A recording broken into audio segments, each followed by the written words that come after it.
नमस्कार।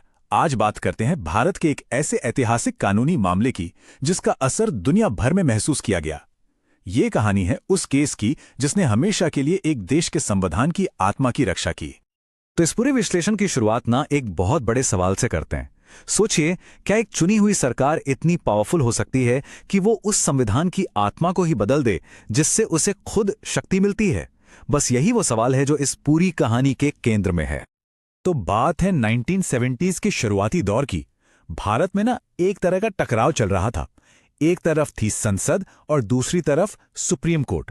और लड़ाई किस बात की थी? संवैधानिक शक्ति की, कि भाई आखिर संविधान का असली रखवाला है कौन। देखिए, हो ये रहा था कि सरकार कुछ सुधार लाना चाहती थी, लेकिन सुप्रीम कोर्ट बार बार उन पर रोक लगा रहा था। तो सरकार ने क्या किया? उन्होंने कोर्ट के फैसलों को बेअसर करने के लिए सीधे संविधान में ही संशोधन करना शुरू कर दिया। और यहीं से शुरू हुई विधायिका और न्यायपालिका के बीच एक सीधी टक्कर। और संसद रुकी नहीं, एक के बाद एक कई बड़े कदम उठाए गए। जैसे 24वां संशोधन आया, जिसने संसद को मौलिक अधिकारों तक को बदलने की ताकत दे दी। फिर 25वें संशोधन ने संपत्ति के अधिकार को कह सकते हैं कि कमजोर कर दिया।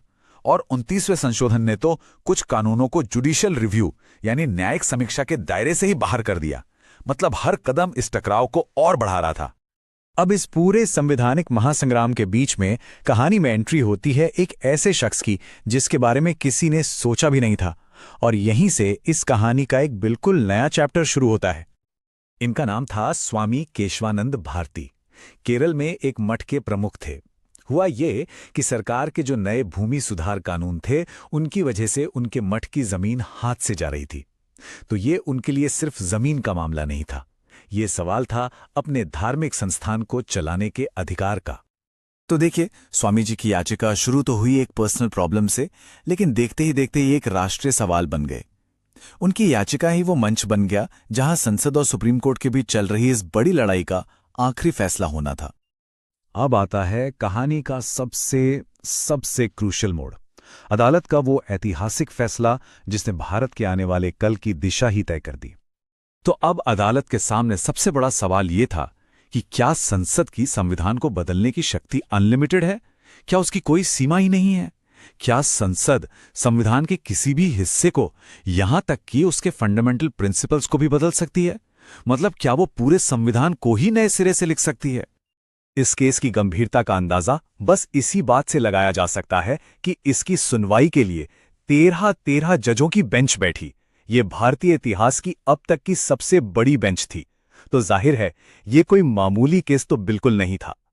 महीनों तक दलीलें चलती रहीं और जब फैसला आया तो 703 पेज का ये फैसला सिर्फ एक वोट के मामूली अंतर से तय हुआ।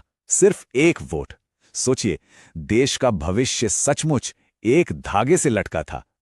और फिर आया वो ऐतिहासिक फैसला, एक बड़ा ही दिलचस्प हां लेकिन वाला फैसला। कोर्ट ने कहा, हां बिल्कुल, संसद संविधान में संशोधन कर सकती है, लेकिन इसके साथ एक बहुत बड़ी शर्त जोड़ दी। शर्त यह थी कि संसद संविधान के बुनियादी ढांचे, मतलब उसकी कोर आइडेंटिटी, उसकी आत्मा को बदल या नष्ट नहीं कर सकती। तो इस फैसले से जन्म हुआ एक रेवोल्यूशनरी लीगल कॉन्सेप्ट का।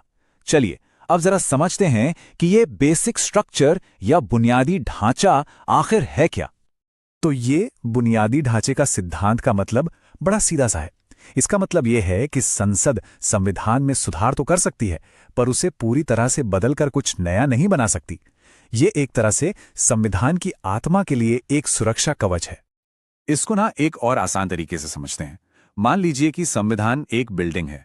अब संसद को उस बिल्डिंग के कमरों को रेनोवेट करने की, दीवारें बदलने की, यहां तक कि नया फर्नीचर लाने की भी इजाजत है, लेकिन वो उस बिल्डिंग की नींव, उसके फाउंडेशन को नहीं तोड़ सकती। क्यों? क्योंकि अगर नींव ही हिल गई तो पूरी इमारत ही ढह जाएगी।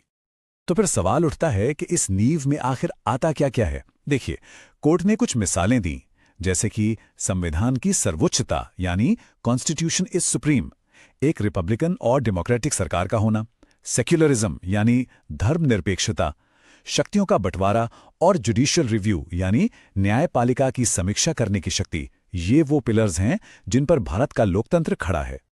तो इस लैंडमार्क केस का लॉन्ग टर्म असर क्या हुआ, इसकी विरासत क्या है, इसने भारत के लिए क्या कुछ बदल दिया? मोटे तौर पे देखें तो 3 बड़े नतीजे निकले। सबसे पहला, इसने संसद की बेहिसाब ताकत पर लगाम लगा दी। दूसरा, इसने सुप्रीम कोर्ट को संविधान के गार्डियन के तौर पे और भी मजबूत बना दिया। और तीसरा, और शायद सबसे जरूरी, इसने ये पक्का कर दिया कि कोई भी सरकार, चाहे उसके पास कितना भी बड़ा बहुमत क्यों ना हो, वो लोकतंत्र के कोर वैल्यूज के साथ खिलवाड़ नहीं कर सकती। और देखिए, इस फैसले की अहमियत सिर्फ भारत तक ही सीमित नहीं है। इसकी तुलना अक्सर अमेरिका के एक बहुत ही फेमस केस मार्बरी बनाम मेडिसिन से की जाती है। उस केस ने अमेरिकन सुप्रीम कोर्ट को बहुत शक्तिशाली बनाया था। ठीक उसी तरह केशवानंद भारती केस ने भारत में सुप्रीम कोर्ट के लिए वही काम किया। आखिर में इस पूरे फैसले का निचोड़, इसका सार एक सोच में छिपा है कि संविधान एक जिंदा दस्तावेज है। समय के साथ उसमें बदलाव हो सकते हैं और होने भी चाहिए, लेकिन उसकी आत्मा, उसके बुनियादी उसूल, वो हमेशा कायम रहने चाहिए। और ये पूरी कहानी हमें एक बहुत ही बुनियादी सवाल पर लाके खड़ा कर देती है। किसी भी लोकतंत्र में देश के कोर प्रिंसिपल्स पर आखिरी फैसला लेने का हक किसका होना चाहिए? जनता की चुनी हुई सरकार का, या फिर अदालतों का, जिनका काम ही संविधान की रक्षा करना है? ये एक ऐसी बहस है जो आज भी दुनिया भर में